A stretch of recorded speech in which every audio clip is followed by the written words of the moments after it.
നമസ്കാരം. ഇന്ന് അന്തരിച്ച മുതിർന്ന CPM നേതാവ് MM ലോറൻസിന്റെ ജീവിതം തികച്ചും ഐതിഹാസികമായിരുന്നു. കേരള ചരിത്രത്തിൽ ഏറ്റവും കൂടുതൽ പീഡനങ്ങൾ അനുഭവിച്ച നേതാവ് കൂടിയാണ് സഖാവ് ലോറൻസ്. പോലീസ് 50കളിൽ കമ്മ്യൂണിസ്റ്റുകാരെ കൈകാര്യം ചെയ്തിരുന്ന രീതി അദ്ദേഹം പറയാറുണ്ടായിരുന്നു. തലയിലെ ഓരോ മുടിയിഴയും ചവണ കൊണ്ട് പിടിച്ചു വലിച്ച് പിഴുതെറിഞ്ഞ് നെറ്റിയുടെ തുടക്കം മുതൽ മൂർധ വരെ റോഡ് വെട്ടുക പോലീസിന്റെ ഒരു രീതിയാണത്രേ. ഇതിന് മോസ്കോ റോഡ് എന്നാണ് പറയാറുള്ളത്. മുടി പൂർണ്ണമായും നഷ്ടമാവുന്നതിന് മുമ്പ് MM ലോറൻസിന്റെ തലയിൽ ഈ മോസ്കോ റോഡ് ഉണ്ടായിരുന്നു.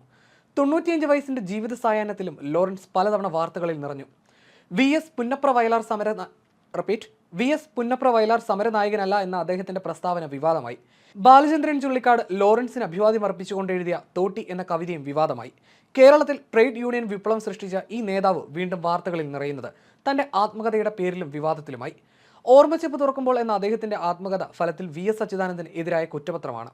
ഒരു കോക്കസിനെ സൃഷ്ടിച്ചുകൊണ്ട് എങ്ങനെയാണ് VS CPM-ൽ വിഭാഗീയത സൃഷ്ടിച്ചതെന്ന് ഈ പുസ്തകം കൃത്യമായി പറയുന്നുണ്ട്.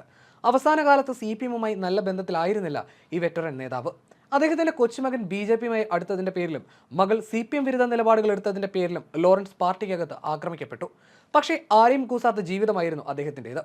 എറണാകുളം മുളുവുകാട് മാടമാക്കൽ അവിര മാത്യുവിൻ്റെയും മറിയം മാത്യുവിൻ്റെയും മകനായി 1929 ജൂൺ 15-നാണ് ലോറൻസിന്റെ ജനനം.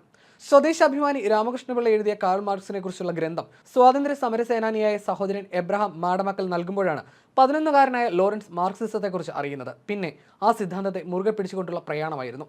18-ാം വയസ്സിൽ കമ്മ്യൂണിസ്റ്റ് പാർട്ടി അംഗമായി. തുടർന്ന് അങ്ങോട്ട് 7 പതിറ്റാണ്ടുകൾ നീണ്ട പാർട്ടി പ്രവർത്തനകാലം. കമ്മ്യൂണിസ്റ്റ് പാർട്ടിയുടെ ജ്വലിക്കുന്ന ഏടായ ഇടപ്പള്ളി പോലീസ് സ്റ്റേഷൻ ആക്രമണത്തിൽ പങ്കെടുത്ത ജീവിച്ചിരിക്കുന്ന ഏക നേതാവായിരുന്നു ലോറൻസ്. പക്ഷേ ഇന്ന് പാർട്ടി പോലും ആ ചരിത്രം അത്ര ഓർക്കുന്നില്ല. 1947-ൽ ഇന്ത്യൻ സ്വാതന്ത്ര്യത്തെ അംഗീകരിക്കാൻ കേരളത്തിലെ കമ്മ്യൂണിസ്റ്റുകാർ തയ്യാറായിരുന്നില്ല. പകരം വിമോചനത്തിന് ആയുധമേന്താമെന്നായി പുതിയ നയം.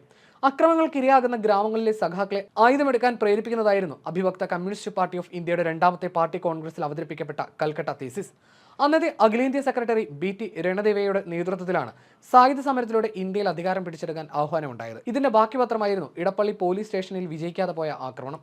1950 ഫെബ്രുവരി 28-ന് ദേശീയതലത്തിൽ പ്രഖ്യാപിക്കപ്പെട്ട റെയിൽവേ പണിമുടക്ക് വിജയിപ്പിക്കുന്നതിനായിരുന്നു MM ലോറൻസ് ഉൾപ്പെടെയുള്ളവർ ഇടപ്പള്ളിയിൽ ഒത്തുകൂടിയത്. 2 സഖാക്കളെ പോലീസ് പിടികൂടിയിട്ടുണ്ടെന്നും അവരെ മോചിപ്പിക്കണമെന്നും ഇടപ്പള്ളിയിൽ ചേർന്ന യോഗത്തിന് നേതൃത്വം നൽകിയ KC മാത്യു പ്രഖ്യാപിച്ചു. ഇത് ശരിയല്ലെന്ന് തോന്നിയിട്ടും എതിർക്കാതിരുന്നത് പേടിച്ചിട്ടാണെന്ന് പറയാതിരിക്കാനായിരുന്നു എന്നാണ് ആക്രമണത്തെക്കുറിച്ച് പിന്നീട് MM ലോറൻസ് പറഞ്ഞിട്ടുള്ളത്. ഇക്കാര്യം അന്ന് ആക്രമണത്തിനൊപ്പമുണ്ടായിരുന്ന വിശ്വനാഥ മേനോനോടും പങ്കുവയ്ക്കുകയും ചെയ്തിരുന്നു. പുലർച്ചെ 2 മണിക്ക് ജാഥയായിട്ടാണ് സ്റ്റേഷൻ ആക്രമിക്കാൻ പദ്ധതിയിട്ടത്. മാത്യു അറ്റാക്ക് പറഞ്ഞാൽ ആക്രമണം, റിട്രീറ്റ് പറഞ്ഞാൽ പിൻവാങ്ങൽ, ഇതാണ് പദ്ധതി. അറ്റാക്ക് കേട്ടതും സഖാക്കൾ സ്റ്റേഷനിലേക്ക് പറഞ്ഞു കയറി. തയ്യാറാക്കിക്കൊണ്ടുവന്ന കൈബോംബ് പ്രയോഗിച്ചെങ്കിലും പൊട്ടിയില്ല. ഒരു പോലീസുകാരന്റെ ബയണറ്റ് കൊണ്ടുള്ള കുത്തേറ്റ് ഒരു സഖാവിന് പരിക്കേറ്റു. ഇതിനിടെ ചിലർ ആ പോലീസുകാരനെ അടിച്ചിട്ടു. മറ്റൊരു പോലീസുകാരൻ തല്ലുകൊണ്ട് വീണു. ബാക്കിയുള്ള പോലീസുകാർ ഓടി രക്ഷപ്പെട്ടു.